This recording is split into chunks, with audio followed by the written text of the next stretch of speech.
And we are live. Woo! No music. I know. I've been dancing for y'all lately. I've been playing music for y'all lately. But I also been getting in trouble for some of the music. They keep banning me, y'all. They keep saying copyright infringement. So today I'm just gonna go ahead and get on into this. All right. So thank you for tuning in. This is Becoming the Beans, Facebook Live series of Breaking Mental Change, and we've been going through a series of infection from rejection. And so I thank you all so much for tuning in. And do me a favor, don't forget to hit the like button. Even though you don't know if you're going to like it yet, just like it anyway. And then hit that share button or do a watch party because we, of course, want to get in front of as many people as we can so that we can help people with their being. All right. And so it's very beneficial if you all could do a watch party or share.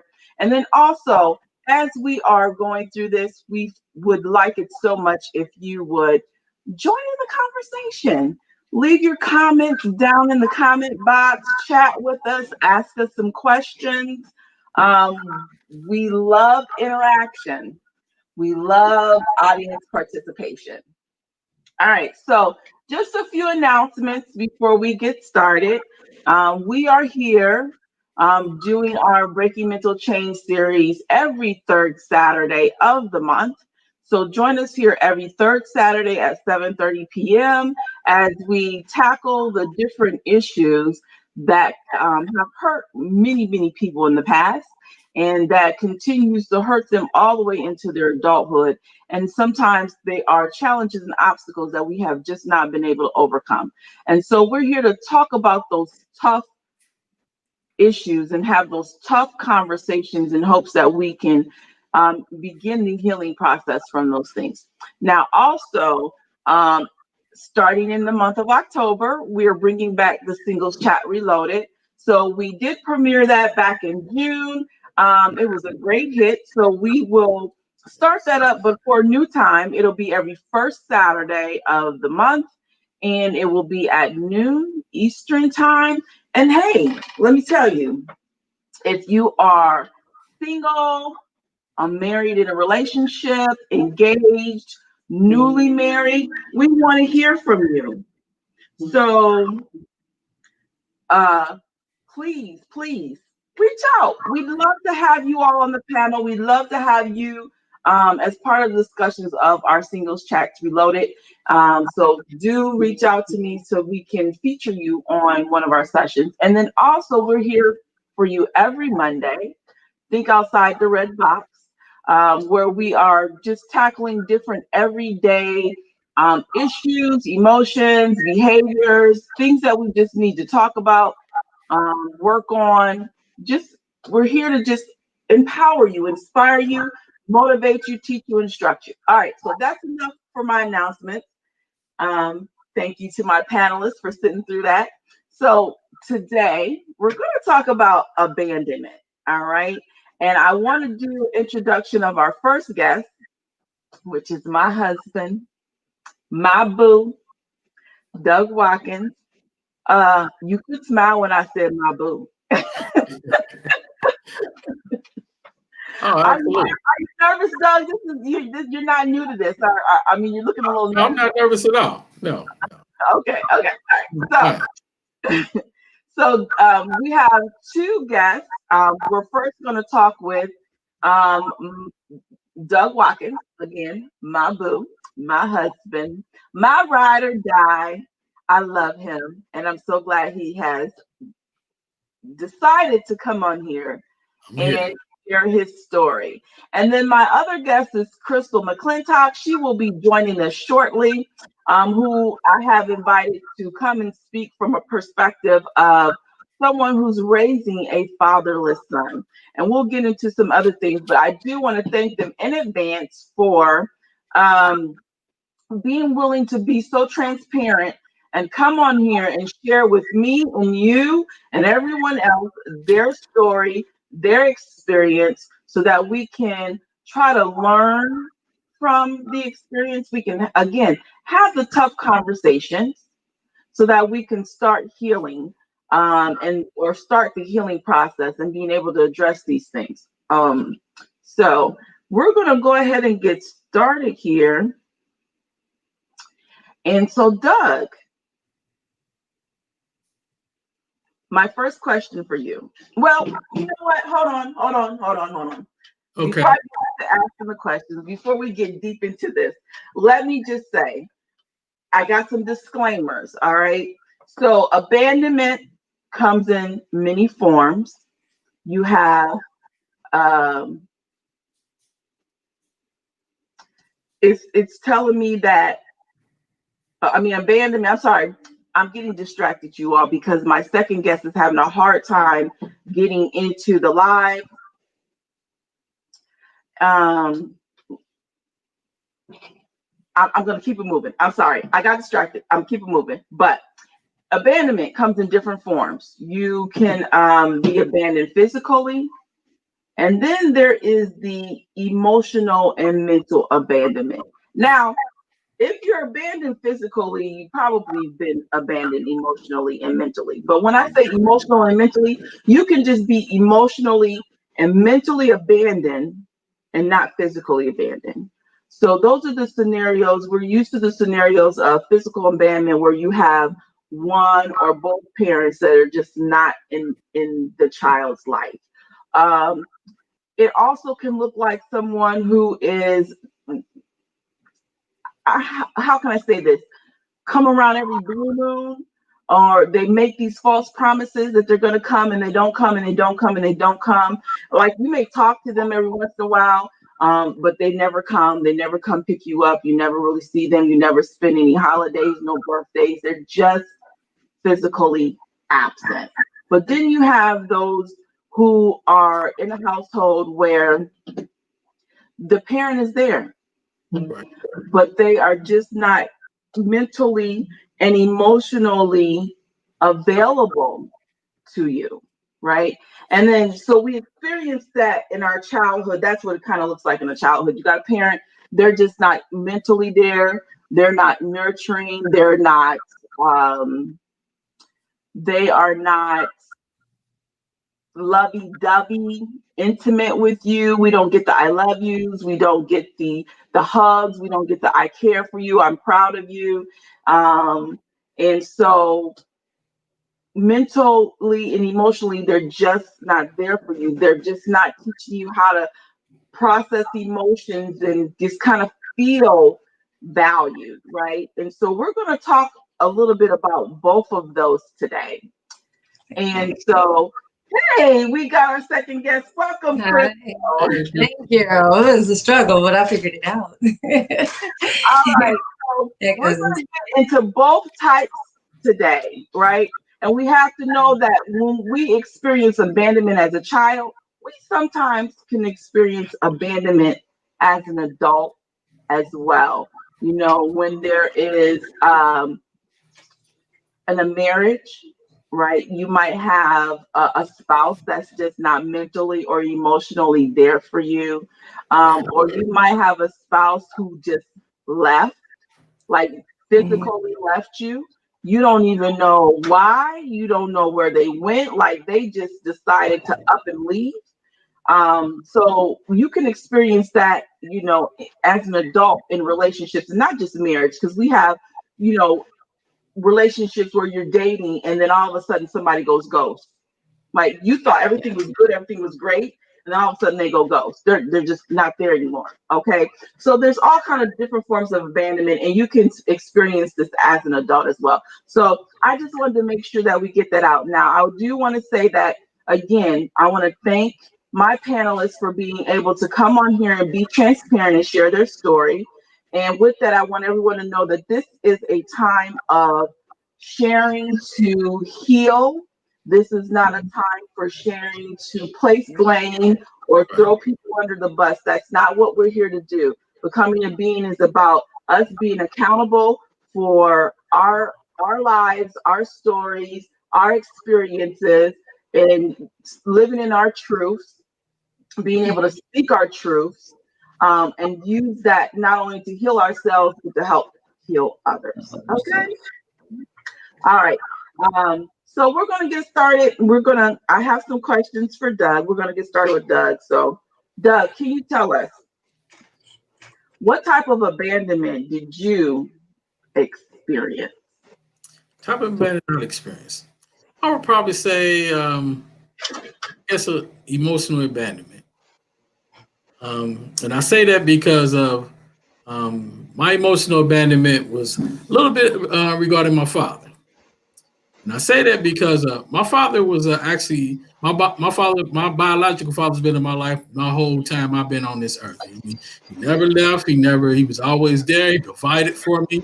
And I call it maybe a little bit of emotional abandonment because my father has never told me that he loved me. And some people may feel like that that it's not necessarily a big deal. But for me at the time when I didn't understand it, it meant a lot to me. And for me, never saying, I love you, I had to understand later on down the line that he really did love me, but he showed it in a different way.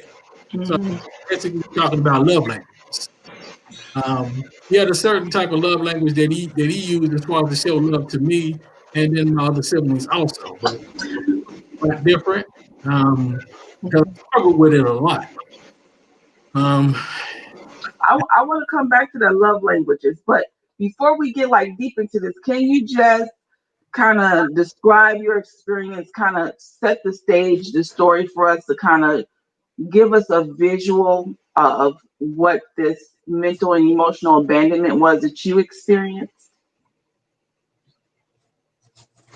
What was it like in your household? What was it like for me? You said, what was it like in the household? Yeah, what was it like? Like, can you kind of describe a little bit more as to how did you experience mental and emotional abandonment from your father? What was he doing? What was he not doing? Like, what was your family dynamics like? Kind of give us some background story to understand. Well, what he did do was he like I said, he was always there. Meaning he was there, but he never talked. My dad was a very quiet person, and my dad, he joked a lot too. And joking for me, like you would ask him a question, he would come back with a joke as far as he giving an answer. And for a lot of times for me, I didn't really, I'm like, I wasn't with the plane, I guess I could say. I guess when I was young, I was kind of being serious. So one of the issues is that, well, I ain't gonna say it's an issue. My father, he would take me places. My dad, he didn't own a car or anything. We walked everywhere. And when he told me he wanted to, we're gonna go somewhere and we walked together, that was like the best thing on earth for me at that particular time. But when it came down to having a conversation and talking to him about different things, he just never would actually, conversate too much of anything. I remember a few times when I asked him, I said, "Hey, Pops, I would ask him things about church. He would always tell me things like that about church and God." I'm like, okay, but the whole time, like I said, he never came. My dad never hugged me. At least I don't remember. I don't never remember my dad ever hugging me. Never remember my dad saying, "Hey, son, great thing you did. I love you." Well, for me, I was looking for that, and it took me up until when I had to ask my mother about it, and it took me when I was like 30 years old, where I even talked to her. I had to ask her like, "No, hey, I never said he loved me. I don't even think he does love me." Well, she broke it down to me and explained it to me and said, "Well, your father really does. He does love you." And she told me that it was a conversation. He was having a conversation about talking to the church members as far as how you graduated from college. That you're doing well, and I didn't understand. I'm like, well, you never told me. So how do I know? How do I understand whether if he loves me or not? Well, it took up until I'm 30s, almost 40 years old, to say I had to start understanding that people have their own certain language or certain ways that they go about showing their. So tell us about that. So how did you figure out what was his love language that let you know that all this time he loved you? Taking me places. One of the things that we always did when I was younger, he we always went over to a cinema, and he took me to watch karate movies, and I thought that was the best thing on earth when I was younger. I remember one time a couple times he took me and my buddies, took us over, walk the bridge, and went to go see the movies, and I was like, he bought the popcorn. I remember one time he took my nieces in there with us, went down and popcorn or a hot dog. I just thought that was the best thing on earth. Like I said, at the time I didn't understand that, but that was his love language. Him doing things for me, just basically providing. Getting food. Hey, Dad, I need a couple of dollars for this. He would give it to me, no hesitation. Never would even ask me as far as what I needed for. My mother was the one that always said, "What do you need it for? This, and this." He would just give it to me and just go ahead. So, like I said, I didn't understand it at the time. So let me jump in here, because for some of our viewers who may not understand or know love languages, there's 5 love languages. There is no particular order: affirmation, words of affirmation, quality time, acts of service, touch, and gifts, right? So when he's talking about the love languages, he's speaking of those 5 things. And what I do want people to understand is, a lot of times the 5 love languages is something that is talked about in relationships and understanding your significant other's love language, but understanding love languages also applies to other relationships, so you can understand how your parents showed love, and maybe how your siblings might show love. So this is usually something associated with just a relationship with a significant other, but it can be used, because I think I had to do the same thing. So I had kind of sort of the similar experience of my husband. And so, my mother was not very affectionate. She may have told me she loved me every once in a while, but she wasn't as nurturing as my father was. But what I did get to know as I got older and I learned about these love languages, that, oh my God, my mother loved me so hard.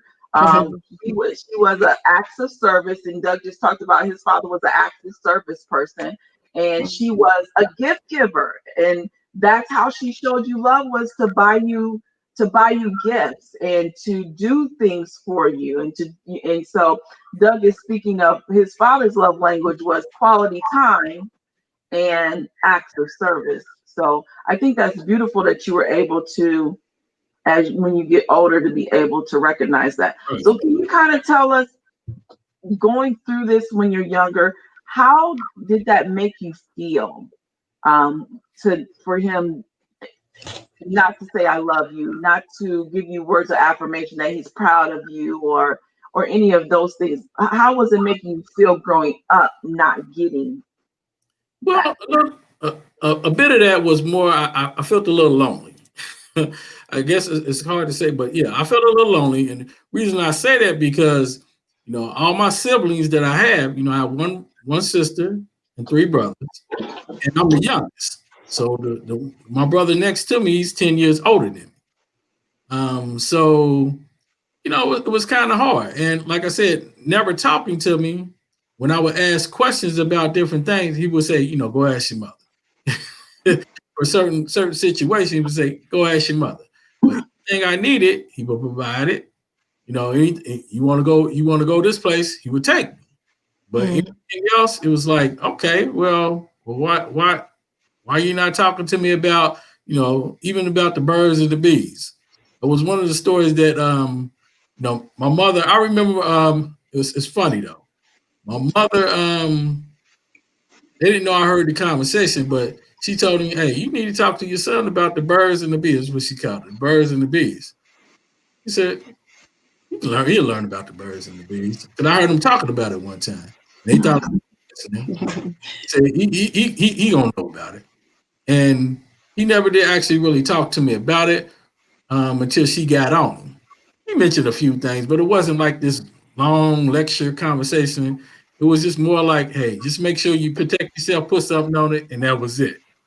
That's it. That's what he said. Talking about a ring, right? Talking Yeah, about yeah. a ring. So what happened was my mother actually ended up having a more of a longer conversation with me about it. But I didn't blame him for that because I don't think that he necessarily really understood how important that was at the particular time. Mm-hmm. He had that conversation with me. But when my mother had it with me, it was enlightening, meaning that I understood. And like I said, it just took me a while to understand that, whether if he loved me or he didn't love me at that time. So when you had the talk with your mom and she says, "Oh, your dad loves you," and she starts telling you all these things and how he was talking about telling the church people how proud he was of you for college. How did that make you feel? Oh man, it was like it lit my eyes. I mean, I was very, very, very happy. When I say very happy, I was like, what? I said, what you mean he talked to the people about me? When she told me that, I mean, I was like, when? I said, when did he say this? And she was like, he was talking to him the other day about it, how well you doing in school. And, anytime I would see some of the people, they would say, how you doing? How are you doing well in school? And yeah, so it made me feel proud about myself. So to find that out, did that change anything in you to how do I want to say it, not impact you when you got older, or were there some long-term effects of the years of not getting it that you see have showed up in your adulthood? The long-term effects, I would probably say more of it makes me do things different as far as with my children. One of the effects is that I always make sure that I always tell them that I love them regardless. Whatever is going on, they always gonna know, not just by showing it, they're gonna always know about me telling them. Because I think it's best to do it both ways, in my opinion. But that's just for me. Everybody's different, but that's my love language. To tell them. Right. So were there any negative impacts that in your adulthood that you can see that have stemmed from not getting that mental and emotional nurturing that you needed? I would probably say yes. One of the things would be a little bit more. My emotions are a little bit more. How can I say? Sometimes I don't. I can be a little bit emotionless. Guarded, Huh? guarded. Yeah, Yeah, be a little guarded. Be a little bit emotionless. More on. I guess maybe feeling like that. I just blow it off. At that particular time when I, younger, I would just blow things off. Something was done or something hurt me or whatever. Even though I may be feeling it at that time, I just knew how to. I just blow it away, like whatever. I just walk away. It's no big deal. So we actually did talk about that earlier. We did. Yeah. So again, for those who are just now tuning in, Doug is my husband. That's my boo.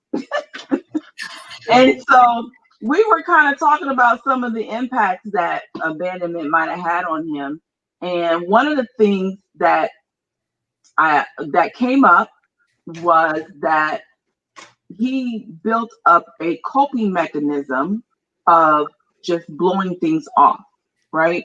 And it's just that was his coping mechanism, is to just not think about it, not worry about it, just act like it didn't happen and keep it moving. That's been his way of coping. And so we were in a conversation and I was, pretty much saying to him that, well, you have to address it. And what did you say, Doug? Why do you not want to think about certain things? Yeah, because one of the things is that when I don't want to dwell in things. And what that means to me is just sitting in it and thinking about it all the time. So um, by not thinking about it, it just helps me to move along. Because when big things happen in my life, as far as meaning whether it's good or it's bad, I don't sit in it and worry about it. It's like, oh, that happened, all right, cool, and I'm done. When something bad happens, dwell in a little bit, I'm gone. I'm done. I don't have time to keep sitting around trying to figure out what happened, what didn't happen. If I ask some questions as far as what may have happened, if it was with somebody or whatever, and they don't want to give it, I'm just as happy just to move along. I don't have time to worry about it. Right. So one of my things to him was that that's not a good thing. Like I understand not wanting to dwell because, as somebody used to say, thinking.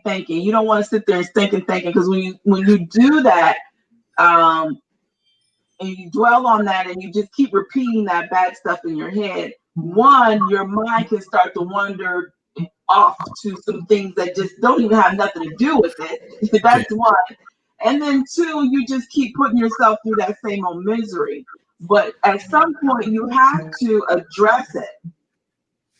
You have to, I told him, you have to be able to address it and resolve. And that was the piece that he was missing, is that he's just thinking and he needed to reflect and resolve, right? And so it's not good for us to hold that all in and ignore our issues and ignore and act like things didn't happen, right? We need to be able to address those things, resolve them in our mind so that they don't continue to impact our present and our future, right? And so that is one of the things that, I want people to understand, because I told them we've had this conversation, and I had this conversation with my other panelists that we're getting ready to talk to in a minute, which is that, we have to be open and transparent about who we are, good, bad, or indifferent. We have to be open and transparent about our experience if we want to heal. As long as we keep ignoring things and acting like they didn't happen, right? They're going to keep impacting us. And that's where that infection from rejection comes in. Right. We get infected from being rejected, and abandonment is a form of rejection. And then when we hold that all in, it begins to fester inside of us. And those, what I call residues, negative behaviors start to come out because that thing is sitting down on the inside of us. And we need to resolve it. And so there has to be some kind of resolve with the things that hurt us. We just can't ignore them. And so his coping mechanism was to just forget it, because no one taught him the skill of how to reflect and resolve so that he could move on. Would you agree? No, but okay. I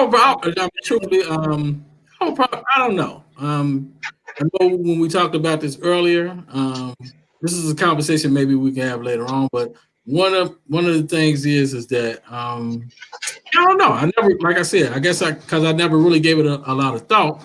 I can necessarily say I don't know what to say, yeah or nay. And I guess it could render some bad. I guess it could render some bad things as far as the conversation about some different things. Yeah, I guess it could. Believe me, people, when I say we've got to reflect and the resolve. We're going to reflect and resolve. But reflect and resolve. All right. Okay. So, Crystal, welcome. Thank you. Thank you so much for joining us. Now, I want to say I'm so glad that Crystal is here. I actually approached her to come on here and talk about raising a fatherless son, to give us that physical aspect of being abandoned. And in my conversations with Crystal, she shares with me that she herself have experienced abandonment. So I want to give her the opportunity to not only tell us her story from her personal perspective, but then be able to talk about how it's impacted raising a child that's been abandoned, and how she's able to maybe help her child through her experience. So, Crystal, welcome. Yes, thank you. I appreciate you. And for those who are watching, again, please join in the conversation. Drop your comments In the chat, we love for you to participate. We love audience participations, questions, and comments. So feel free to join in, and I'll throw some comments up here on the screen. So Crystal, we're going to get started with you. Yeah, thank you. So can you just tell us in what ways you've experienced different forms of abandonment? Well, maybe tell us first, what form of abandonment did you experience? Was it physical, emotional, and mental, or both? And thank you. I'll just first say thank you for having me and opening up this platform for many others to tap into their healing. And one of the things I realize is I admire you not just as a cousin, but as a woman and as a mother and a daughter. You know, you're many things and you wear many hats. And so to do this, it's inspiring to say the least, because then it opens up the door for us to be comfortable with a lot of truths that within ourselves that are hidden, and also to share those experiences with others to expound on that. We do realize that a lot of us have gone through some of the same things. They're mirrored in so many ways. And God places people in our lives, in our past, that have some of the same similarities, and we can help each other. Right. I love that. So again, thank you for even having the desire to share further and open up this platform. So I appreciate you and I love you for that. So thank you. Thank you. But in my gratitude, when it comes to abandonment, I will honestly I would say that there's been a cocktail of it. There's been a cocktail. We've had the physical, we've had the emotional, we've had the mental. I want to also say that with that, there comes a spiritual level of abandonment that is not so much touched on. And in my bouts of abandonment, it started as a youth, as a young child. Many people will have that experience of being raised by an aunt or uncle or grandparent. And that's something that I ended up experiencing, being raised by a grandparent. And not understanding as a child why. All you know is that you had a parent, that parent is not there anymore, and you're with someone else. There's really no explanation to you, so you don't understand the reasoning behind it, like just consciously, you can't. You just know that you feel like you've been left. On a parental side, on the paternal side, that wasn't an issue for me because you don't miss what you didn't have. So that was concern or focus, or like, where's my dad? It was just never a question. It's kind of like you don't miss what you don't have. It's not an issue. It's not something that is brought up. So it was more me being a young girl, being what I felt was abandoned by my mother. She was there, now she's gone. Having a sibling, now he's somewhere else. Feeling like, you know, he may have gotten the greater end of the stick and I got the shorter end of the stick because I'm living with grandmother. Like, what could I possibly experience in my life with a grandparent who's raised 10 kids of her own already? There wasn't much excitement for me in that, not understanding the whys and the who, what, when, where's, and all of that. But at the end of the day, as I grew older, I come to realize that as a child, we don't have to understand it. We just deal with it. And we learn how to cope. We learn how, we don't ask the right questions. We don't know what questions to ask, or someone may not give you the answer that you're looking for. So moving forward in being abandoned as a child, you're being raised in an environment where you're lacking something. You're lacking a piece of you. And you don't get the answers that you need to heal, to grow forward. And then you see the experience, you're experiencing seeing others have these relationships that you don't have and wonder why you don't. So then you're operating in a spirit of lack. So when you're operating in a spirit of lack and you're being raised to be grateful for certain things, you're not grateful for this one thing over here because you don't have it. As I grew older, and I transitioned, it didn't stop me from having that desire of wanting that person who abandoned me. It didn't also give me the desire to want that person who never was really there either. But I gravitated to that still. So there was a missing piece of the puzzle for me on many levels. So I just kind of. What do you mean that you gravitated to that? I'm sorry. Mm-hmm. I don't think I followed that part. I gravitated to the absence of. I gravitated to the person who wasn't there. Okay, my mother, like she was there and then she wasn't there. And it didn't take away the desire for me to still want to be with her. It didn't take away the desire for me to still want to have a relationship with her. That desire never ceased. It never went away. It actually, I yearned for it more actually, because I wanted the resolve. I wanted to be able to start from where we left off and move forward. And I can't say that that happened in the way that I thought it would have happened. So as a child, you're dealing with the abandonment, you're dealing with separation from not just your parent, but also your sibling. And when you do have the opportunity to come back together in that moment, you want to be a part of that. You want it to be fixed. So we think we're able to fix things by putting things back together that may not be meant to be put back together. So as a child, I dealt with that. As an adult, I had to then deal with becoming a parent myself. And now saying, I'm not going to do those things. I'm not going to abandon my children, but still never understanding why I was abandoned in the first place. So going through a lot of those things, and we deal with the abandonment physically, emotionally, mentally. We know that somebody's missing. So for the first time in my life, I looked up the word. What is abandonment? You know, you listen to people say they abandoned their post. Well, abandoning your post is, you know, if you have a security guard, or you have a guard, or you have somebody who's in a protective status that is supposed to be keep or a keeper of something, and they abandon that post, they leave that post without authorization or without permission, without further permission. And the statement is they should not abandon their post. Them not saying you shouldn't abandon your post, but they are, leaves us with this gap. It leaves us with this, you shouldn't have done that and you did. If you were in a job, you'd be fired. You'd be terminated for abandoning your post. No call, no show. No, so it happens in real life. Right. If you're going to abandon your post, you give a 2-week notice and let them know, hey, I'm going to be leaving, so that you have the opportunity to come back. If that presents itself, you can be welcomed back in. But if you just leave your post and you don't show up, for instance, and you're going to get terminated. And I feel that's the same in how we live our lives as parents and dealing with other parents who may be absent.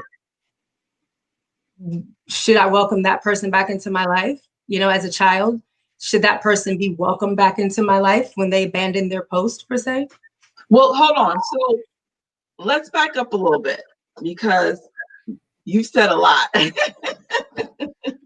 So let's back up a little bit, because we do have a comment. They said feelings of abandonment is like a scab being ripped off. And right now you're talking about, these are some feelings and these are some emotions right there, right? Should I let this person back in if they wanted to come in? Should I forgive them? You know, there's a whole lot of feelings and emotions going on there. And, you know, this is kind of for the both of you. But Crystal, how did that make you feel, and how did you cope with those feelings? Like, how did you deal with them? Like, we know Doug just threw it over his shoulders, right? And didn't think about it. Like, how did this really impact you and your emotions? It was suppressing. I suppressed it in a sense, because I knew I wasn't going to get the answers to the questions that I had. So it was really just dealing with it. Are we talking about when we were younger, or as a child? Like, you ask the question and you get a vague answer, or you get let's just say some half truths of why you may have been abandoned. For instance, like, well, you're with me because, you know, for whatever reason that they tell you that's what you take, but you feel like there's so much more to that, and you want to know from that individual person why they did what they did, why you're in the position that you're in.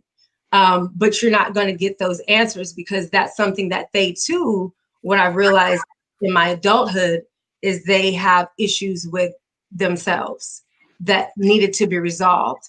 Right. That because they had these issues is the reason why I'm in this place.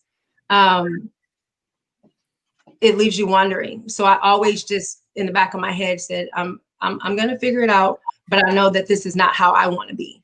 I don't want to do this to somebody else. I feel like explaining things and being open and being transparent. I'm a communicator. I'm a mega communicator. I like to communicate in whatever form I can to get a clear picture of what's going on.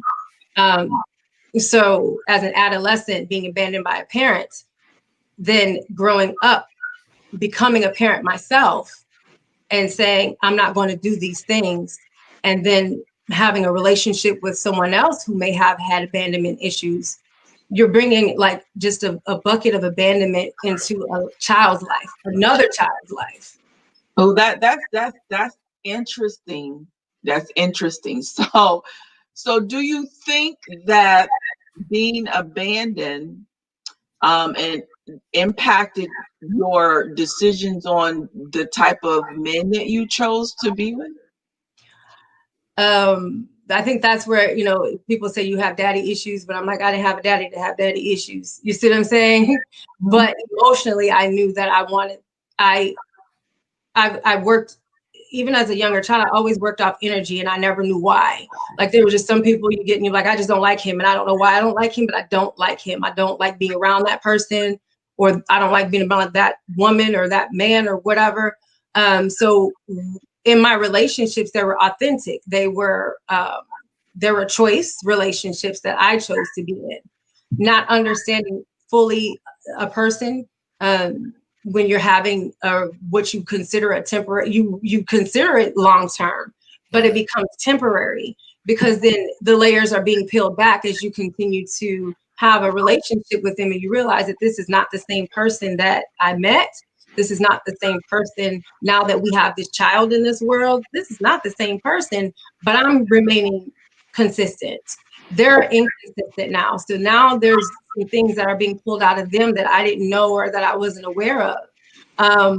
But I made decisions to be on a level playing field of, for instance, sharing custody, saying, hey, you didn't grow up with your dad. I didn't grow up with my dad. Let's change the narrative. That's how I walked into certain things. Like, let's be different. We have the tools and the key to change the narrative, to go a different direction with breaking the chains. Seriously, like this is how we break chains.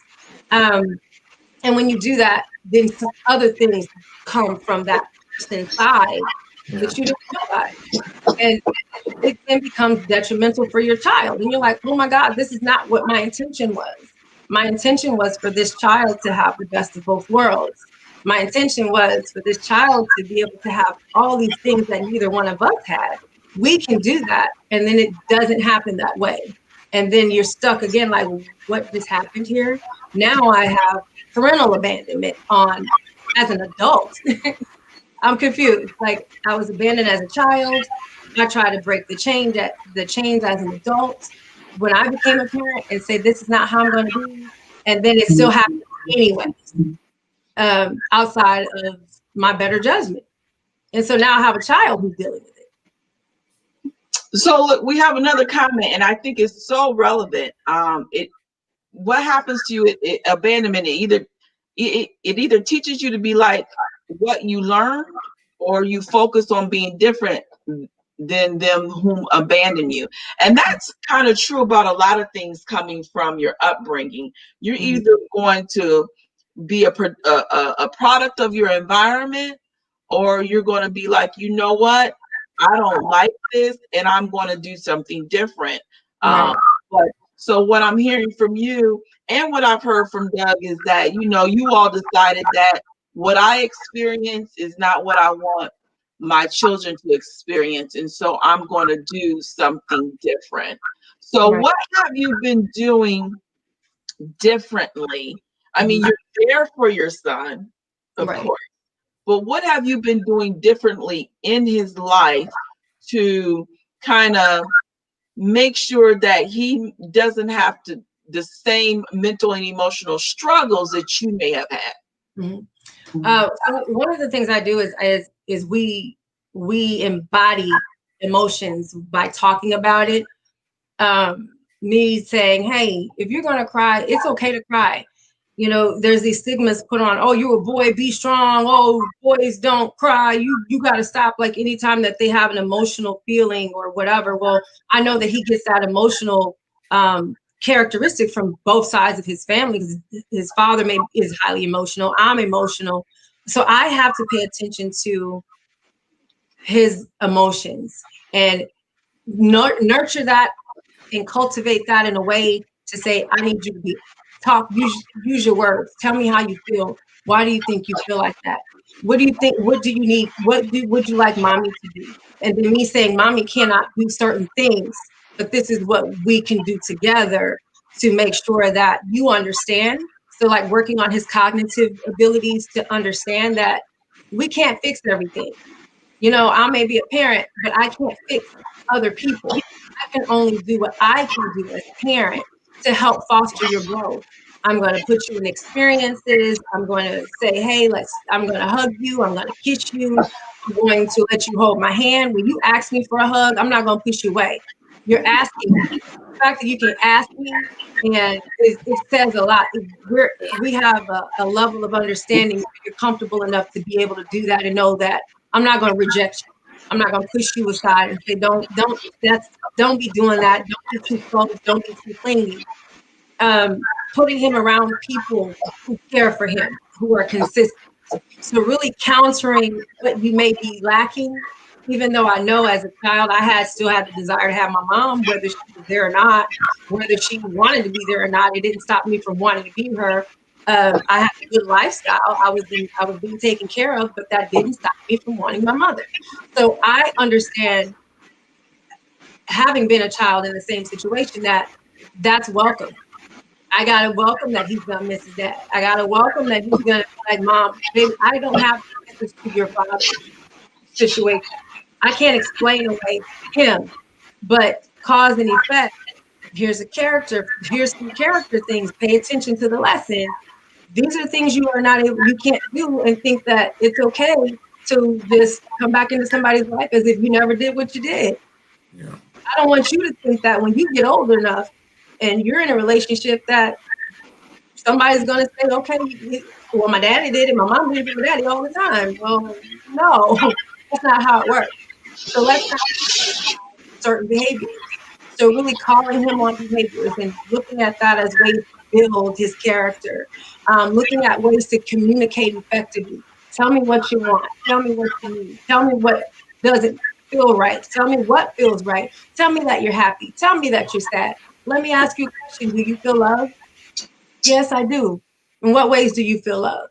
It's not about things. It's not about materialistic. Like Doug said, his father just buying stuff. Your mom would buy you stuff. They weren't affectionate, but they used their material things. And we say, this is how I love you. That was their love language. Well, I'm more physical. I'm more emotional. I'm more verbal. Me really trying to raise his emotional intelligence so that he's aware of people and feelings and he can understand energy. If you don't want to be somewhere, you're not going to be there. If you want to be somewhere, you'll be there. It's all about choices. So it's really taking life experiences from my own personal experience, not channeling it, but working effectively to expand on it so that he can be a better person. He can be a better communicator, which I feel is the bottom line to any relationship that you have is communication. And if I don't teach him how to effectively communicate, he's going to suppress his feelings. He's not going to talk about what he don't like. He could be a pushover. He could be passive. No, just if you don't like it, say it. If you don't want to be there, just don't be there. Just say, and it's okay. So I put people around him who have different personalities that he can assess. I put variety in his life, to allow him to see things and see cultures and and experience certain things that he may not otherwise experience if he weren't exposed to it. To let him know there's options. There's options in life. There's options in experiences. There's options, and Absolutely. Yep. So I have a question for the both of you. Have either one of you dealt with abandonment in your adulthood, or currently dealing with abandonment now? Yeah, I've dealt with it in my adulthood. One of my issues was as far as as you know, I was married previously in the past, and one of the issues was that my wife, she walked out, and when she walked out, that crushed me. It crushed me a lot, and one of the things is that when you go back to that, I think about what you said is that did I learn anything from it was that I always like to communicate a lot more than I did when I was younger. So one of the things is that even I know sometimes with you, Angela, you'll say that, hey, right now I don't want to talk about that. I'm trying to, I'm trying to communicate. Don't tell people that. No. Because I'm trying to understand. So I communicate a lot more than I did when I was younger, and that's more because I guess it's more because I guess maybe because my dad didn't talk. I said I wasn't gonna be like that too as my kids and in my relationship that I was in. But at the time when she did walk off, it crushed me, and it crushed me. And when I had the kids, it was more that I didn't really understand as far as I knew what to do, but I was just so crushed that I didn't know. I didn't really want to do anything. So during that time, what I kept trying to do, I kept trying to communicate with her. And it wasn't the communication. And I think what she felt like at the time was I was trying to get back with her, but I wasn't trying to get back with her. I was actually trying to understand.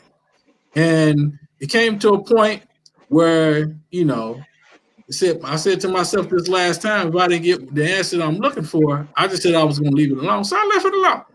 And that's like you said, what I stated that I do is I know how to just grow things off and just leave it there.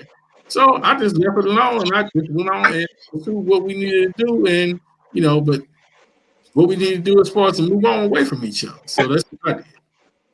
So and I know, but I'm gonna ask questions like I don't know. But so when she left, she left you and the children.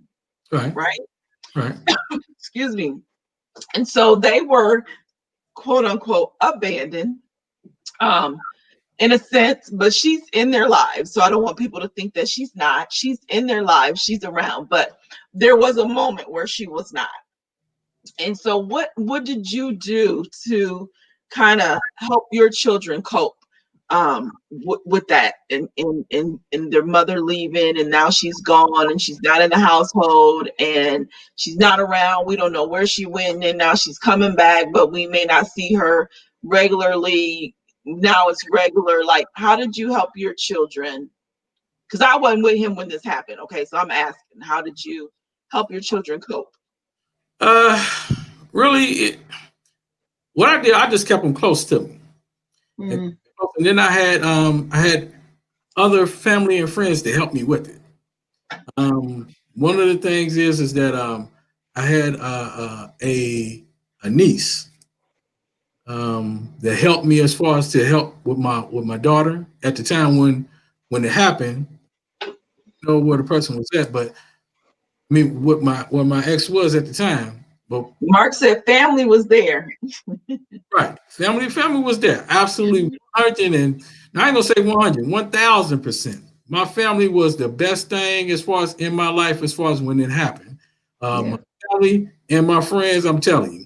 And my boys, when I say my boys, they stepped up to the plate telling me, hey, they told me what I need to do. They showed me what I needed to do and told me I need to snap out of it. And I did. I snapped out of it. I took my steps to do what I needed to do, and I'm here today. And it was it's bad to say, but it was a thing that happened, but things don't last forever. That's how I always look at it. And sometimes people don't necessarily know why they do things. And for all I know, they may regret it, they may not, but it is what it is, and it's time to move on. That's how I feel. Sometimes like, I will. Shout out to the friends and family. There's the family. Yeah. Kristen, what about you? Have you Yeah. had to deal with abandonment in your adulthood? Of course. And it was that transition into being a parent, and being a parent, and having my first child, and thinking that that person who was there so much during the pregnancy, during the pregnancy, would be there, and then they weren't. They moved on. And now I'm dealing with being a single parent for the first time. Like, this is not what I anticipated. This is not how I presumed it would be. And then going into another relationship later on, doing the same thing. So it stopped me from like even dating. Like, I just didn't even want to be bothered. I didn't want to date. After the first experience, I didn't date for like almost 2 years. I was very leery of people, of men, because I'm just like, you know what? For a man to come into your life and then they leave, and then and you have a child with them, and they go about their business. It's like, this is not what I want. So I'm trying to be really mindful. So it took 2 years for that. And then I got into another relationship, but then I realized that I was still struggling with stuff that I had never dealt with as a child. And so then I became someone who, it wasn't about being abandoned. It was a choice to be like, this is not healthy. I need to move forward. And I love you, sorry, but this is not healthy, because I moved on without resolving past issues from childhood. I buried a child thinking that this was going to be the joyous experience and the joyous time. And then I ended up getting left again. And in a certain, now in relationship aspect, a relationship point. And then now dealing with it, 10 years or so after having that other, I had 13 years in between my children. And it's like, it's going to be different this time. I'm going to be even more mindful of these things, and what's going on. And it happened again anyway. So one thing that I took from it all was that, like Doug said, everything does not last always. I have to look at myself. I have to look at what my responsibility is in it all, and not blame the next person for why I chose to be with them, or why they chose to leave, or whatever the case is. But I know there's children involved. So how can I better facilitate being a supporter of this child with this person who, yeah, I don't want to be with them, or they don't want to be with me, but how can we co-parent? And so here I am 13 years later trying to co-parent again, going to court and dealing with a lot of litigious things with adults, with a mother of one of my children, or grandmother of one of my children, and thought I had a really good relationship, but it really wasn't, because it was something different. I was like, oh wow, there's a lot of being abandoned as you feel like as a mother now, because it was a mother relationship, a mother-daughter kind of relationship that we had, but then that fell apart because her most important thing was be there for her son. As an adult, I've dealt with it. I deal with it still to this day as I move into a new decade of my life. And I'm like, goodness, when does it end? And the reality is that it depends on how you look at it. Is it abandonment, or is it just, it's just time for people to move forward? So that was going to be my question to both of you, as we kind of start to wrap this thing up. What have you done to what have you done to address it? What have you done to try to begin to heal? Well, let me ask this. Do either one of you feel like you're healed from abandonment, or are there still some issues that come up, or some character or personality things that you see, or behaviors that you have that stem from being abandoned? Because not only were you abandoned in your childhoods, but you have experienced it in your adulthoods. So what do you see, any emotions or behaviors stemming from that says, you know what, I still got some work to do in healing from this thing? Or do you feel like you're healed? I'm good. I mean, I like for both of you to actually answer that. I'm good. It's like you're good in a sense for you, but mine connects to my son. Mine still connects to my daughter who is about to be 23, because there's some things that she's dealing with that are a reflection of the custody that I had, shared custody I had with her dad. And it is a lasting effect, and you want your children to be well. So I personally feel like there's always work to be done. There's always healing that could be done. It took me, I didn't go see a therapist till I was 30. And it had to do with work. It had to do with, I'm about to go postal on my people, my it's like everything in my life I'm on a thin thread. And if someone says something to me that is dismissive or, or anything like that, it's going to bring on a whole nother situation. So I said, I need therapy because I have some issues. And in talking to a therapist, there was like, yeah, you have, and they identified that this is what's going on with you. Yeah, you have some past things that are not resolved, but then things constantly are being tacked onto it. The more that you have relationships, the more things are brought in directly or indirectly into your life by others, and you deal with it in motion. So let me just say, you're creating emotion, you're motion. Doug, before you answer, let me just say, I gotta say that I want everybody to know that healing is a lifelong journey, right? You're not going to be able to heal from everything at once. It's too much. It'd be too much mentally, emotionally, spiritually. It's just too much. And so things, I believe that God just shows us things about ourselves in phases so that we can work on things. I can work on this, start to work on this. Oh, then this comes up. Okay, then it's easier. It's easier to digest, right? Those things that we need to work on. It doesn't seem so overwhelming because a lot of times, we always want to think that we're beautifully and wonderfully made. And we only want to recognize the good about ourselves. And sometimes it's hard to digest when there's something not so good about you. But we need to be able to take that and work on those things and then be able to, but we got to do it in phases. And some things you won't even know about yourself until you're in a relationship. That's why relationships are important. Relationships are there to show you who you are, but you have to be willing to work on those things. And so, Crystal, in you saying that, I just had to make sure that our listeners know that you're not going to be healed from everything and be whole, boom, all at one time.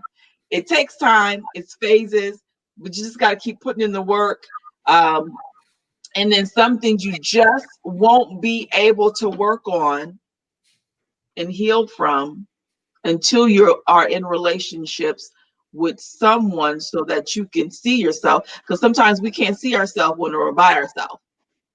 When we're by ourselves, we're all good. When I was by myself, I was all good until I got married.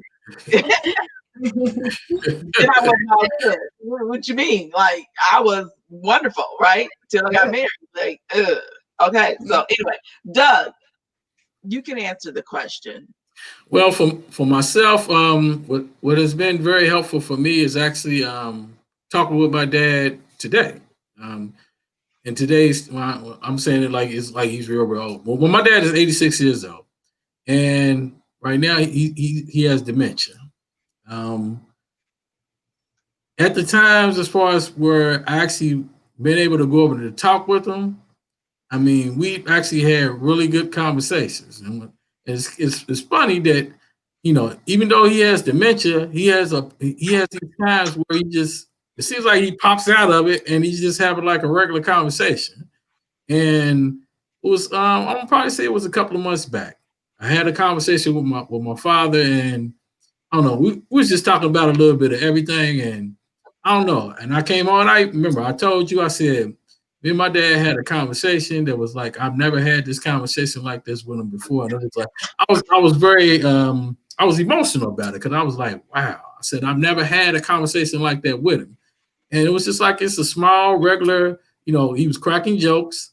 He was saying little things about the family here and there. But it was just a regular conversation, and I loved it.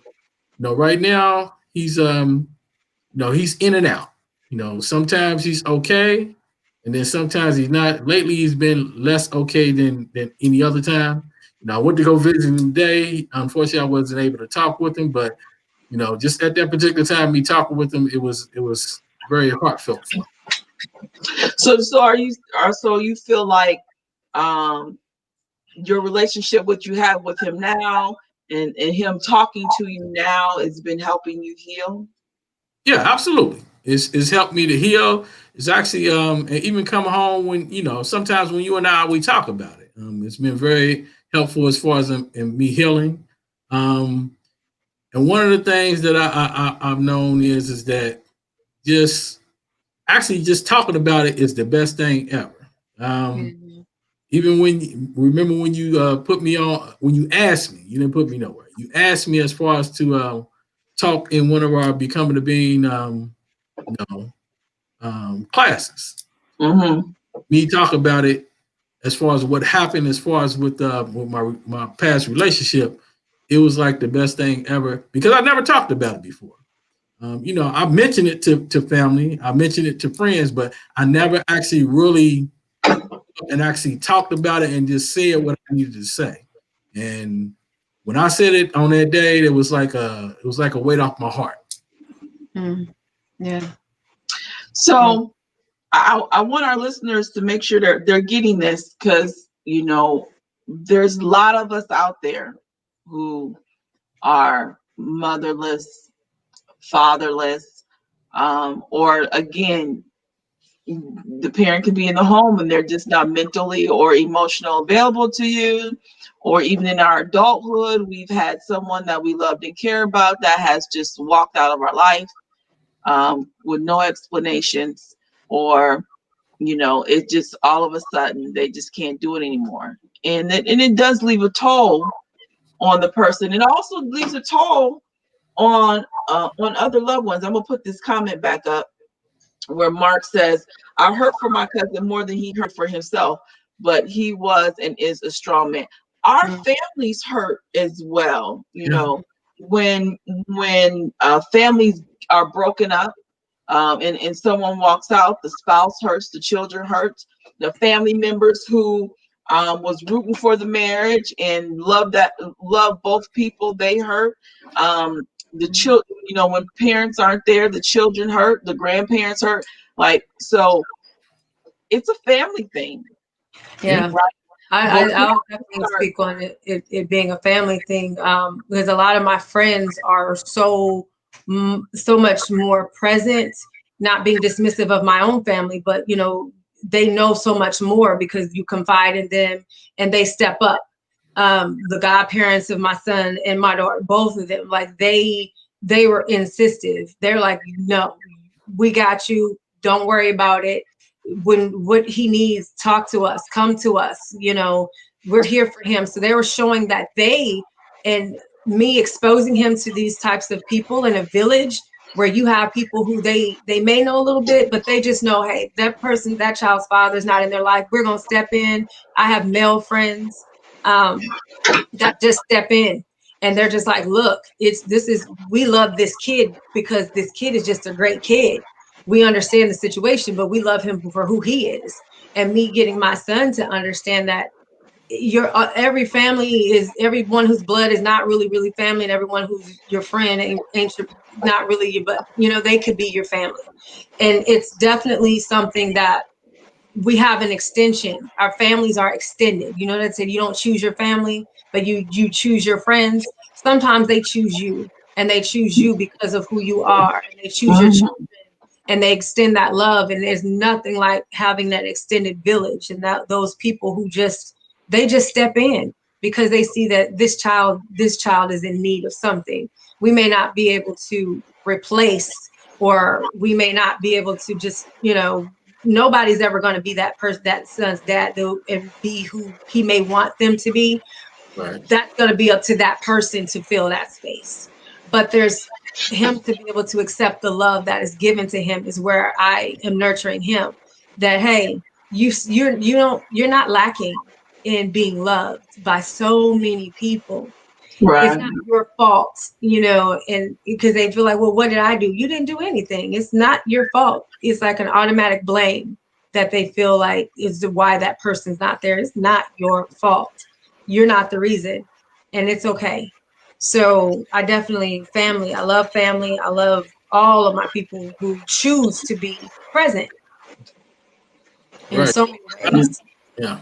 Because I mean, I had that at the time because I had to, one of my children, they would ask all the time as far as when that happened with me, and as far as for they why the parent wasn't around, and I had to, no, you don't have to worry about it. It's just at this present time, got to give that person time, and a little bit even today, we still got to have conversations here and there about it. But one of the things that you definitely have to let them know is that there is someone here that loves you, and no matter what, you can always come and talk with me regardless. So that's one thing that I always done as far as with my children, is to make sure they understand. Communicate. Yeah. All right, so we are going to wrap up. Any last words that either one of you want to give the people out there before I wrap up? Well, my last word is say communicate.